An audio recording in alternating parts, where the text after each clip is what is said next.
মহাভারতের যুদ্ধক্ষেত্রে অর্জুন যে রথে চড়ে যুদ্ধ করেছিলেন সেটি কোনো সাধারণ রথ ছিল না। এই রথে শ্রীকৃষ্ণ স্বয়ং সারথি হিসেবে উপস্থিত ছিলেন। রথের পতাকার ওপর বিরাজ করছিলেন বজরংবলী, আর রথের নিচে ছিলেন শেষনাগ, যিনি অদৃশ্যভাবে রথকে ধারণ করে রেখেছিলেন। এই অলৌকিক রথটি ছিল ঈশ্বরীয় সুরক্ষায় আবৃত। যুদ্ধ চলাকালীন ভীষ্ম, দ্রোণ এবং কর্ণের মতো মহাশক্তিধর যোদ্ধারা যখন তাদের ঐশ্বরিক অস্ত্র দিয়ে আঘাত করতেন, সেই সব অস্ত্র রথে কোনো ক্ষতি করতে পারত না, কারণ এই রথ ছিল ধর্মপথের যাত্রীর জন্য নির্মিত। অর্জুন যুদ্ধ করছিলেন ধর্মের পক্ষে, অন্যায়ের বিরুদ্ধে, আর সেই কারণেই শ্রীকৃষ্ণ করেছিলেন এই বিশেষ সুরক্ষার ব্যবস্থা। যুদ্ধ শেষে যখন কৌরবদের পরাজয় নিশ্চিত, তখন অর্জুন গভীর কৃতজ্ঞতায় বললেন, প্রভু আপনি আগে রথ থেকে নামুন, তারপর আমি নামবো। কিন্তু শ্রীকৃষ্ণ হাসলেন এবং বললেন, না অর্জুন, আগে তুমিই নামো। অর্জুন ভগবানের আদেশ মেনে রথ থেকে নেমে পড়লেন।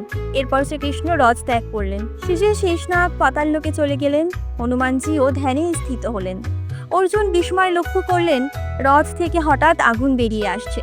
মুহূর্তের মধ্যে সেই রথ পুড়ে ছাই হয়ে গেল। বিস্মিত অর্জুন শ্রীকৃষ্ণকে জিজ্ঞেস করলেন, প্রভু এটা কি ঘটলো? শ্রীকৃষ্ণ তখন মৃদু হেসে বললেন, অর্জুন এই রথ আসলে অনেক আগেই ধ্বংস হয়ে গিয়েছিল।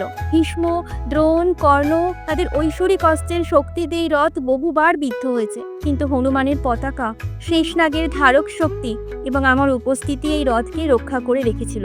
আজ যুদ্ধ শেষ, ধর্মের কাজ পূর্ণ হয়েছে, তাই আমি রথ ত্যাগ করতেই এই প্রকৃত অবস্থা প্রকাশ পেয়েছে। শ্রীকৃষ্ণের এই কথা শুনে অর্জুন স্তব্ধ হয়ে গেলেন। তখনই তার হৃদয় বুঝে গেল, সব শক্তির উৎস শুধুই মানুষের কৌশল বা অস্ত্র নয়, বরং ঈশ্বরের আশীর্বাদ ও সঙ্গে লুকিয়ে থাকে প্রকৃত সুরক্ষা ও শক্তি। কমেন্টে জানাও, মহাভারতের যুদ্ধে এই রথকে সবথেকে বেশি আঘাত করেছিলেন কোন যোদ্ধা? রাধে রাধে।